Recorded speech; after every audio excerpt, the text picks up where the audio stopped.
젊음의 상징 홍대, 명품의 거리 강남, 힙스터들의 성지인 을지로, 성수. 도시는 끊임없이 이야기를 재생산하며 그 나름대로의 정체성과 상징성을 만들어내는데요. 세계적으로 한 분야를 상징하는 곳들이 있죠. 문화와 예술을 사랑하는 이들을 위한 파리, 찬란했었던 세계 제국의 숨결이 깃들어 있는 로마, 끝없는 욕망과 환락이 도사리고 있는 곳 라스베가스. 요즘 K-팝이 세계적으로 선풍적인 인기를 끌면서 서울 역시 이 세계 대중문화의 중심지로 급부상하고 있는데요. 사람들의 생활상, 그들이 터를 잡고 살아가고 있는 도시와 땅을 살펴보면 큰 톱니바퀴처럼 돌아가는 한 시대, 그 이면에 존재하고 있는 작동 원리가 한눈에 들어오기도 하죠. 이스라엘의 북부 지역의 맹주, 가장 규모가 큰 왕궁터가 있었던 곳, 요단강과 갈릴리 호수의 수원지이기도 한 이 로마 시대의 한 도시로 지금 떠나보려고 합니다. 성경의 모든 테두리를 이야기해 드립니다. 안녕하세요. 저는 이삭이고요. 이삭의 아삭한 바이블 이제 시작합니다.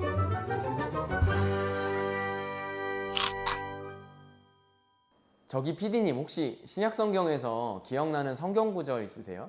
주는 그리스도시요 살아계신 예. 베드로의 신앙 고백으로 유명한 이 성경 구절의 배경이 되는 도시가 어디인 줄 아세요?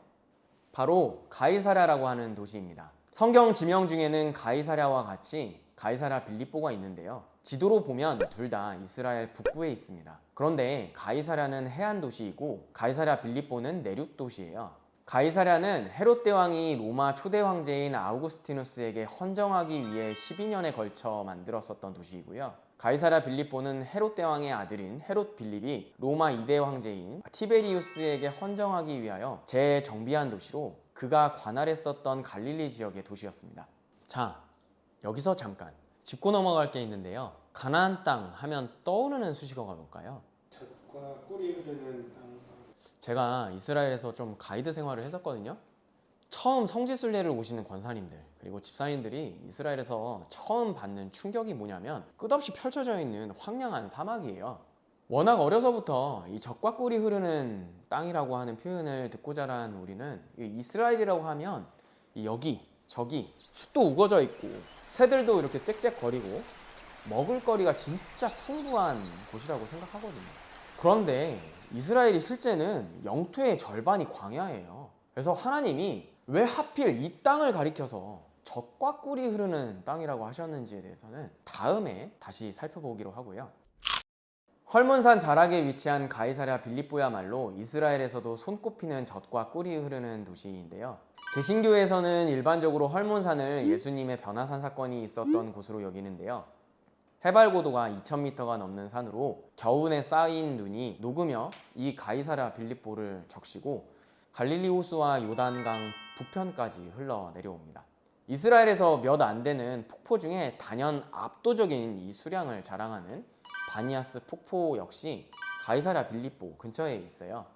이렇게 주변 지역을 비교해서 독보적인 이점을 갖고 있으니 사람들이 이렇게 몰릴 수밖에 없겠죠. 사람들이 모이니 부 역시 이 도시로 집중되고 점차 도시는 자연이 선사해주는 풍요와 인간이 성취할 수 있는 풍요가 뒤섞여 있는 진정한 의미의 풍요로운 도시가 됩니다. 현재까지 발굴한 자료를 토대로 재현해 놓은 도시를 살펴보면요, 이 도시가 얼마나 풍요로운 도시였는지 확인하실 수 있습니다.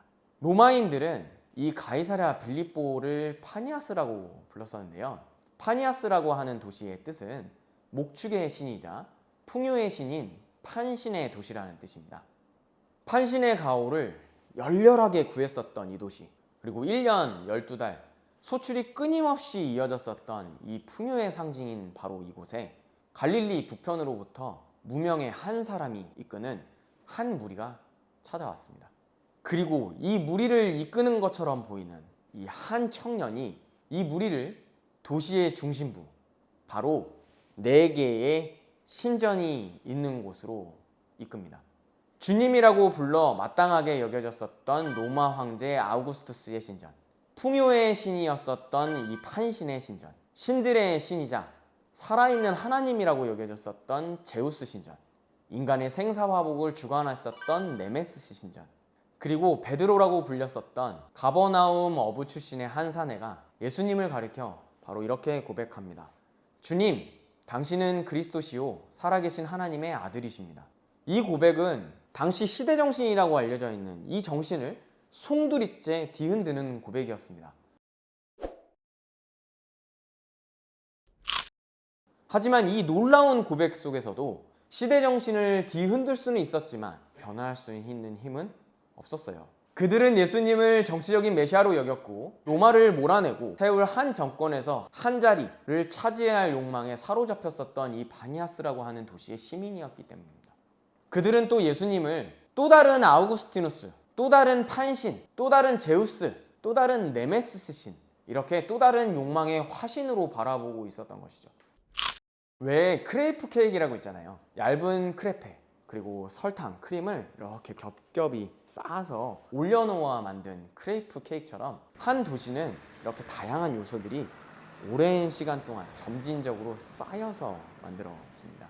그리고 이렇게 다양한 층위들이 아주 견고하게 쌓여서 단단한 거대 담론을 이루죠. 예수님의 제자들 역시 이러한 사회의 구성원으로서 단단한 성벽의 일부를 이루고 있었던 것입니다. 여러분들은 이러한 견고한 사회를 무너뜨릴 방법이 뭐라고 생각하세요? 베드로의 신앙 고백을 들었었던 예수님은 제자들에게 처음으로 십자가에 관한 이야기를 하십니다. 이에 예수께서 제자들에게 이르시되 누구든지 나를 따라오려거든 자기를 부인하고 날마다 자기 십자가를 지고 나를 따를 것이니라. 햇님과 바람의 대결 이야기 아시죠?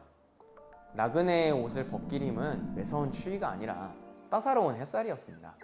사람들은 이 수많은 신들이 뒤섞여서 만들어내는 욕망과 쾌락이라고 하는 세상의 광풍이 자신의 삶을 풍요롭게 할 거라 생각합니다. 사실 이 따스한 햇살이 헐몬산의 눈을 녹여서 갈릴리와 요단강을 이루게 하고요. 소와 양 그리고 사람들을 살찌웠었던 것이죠. 예수님에게서 흐르는 십자가 생수의 은혜가 지금 여러분들의 삶과 영혼을 적시고 있습니까? 오늘 여러분들의 기독교는 안녕하십니까?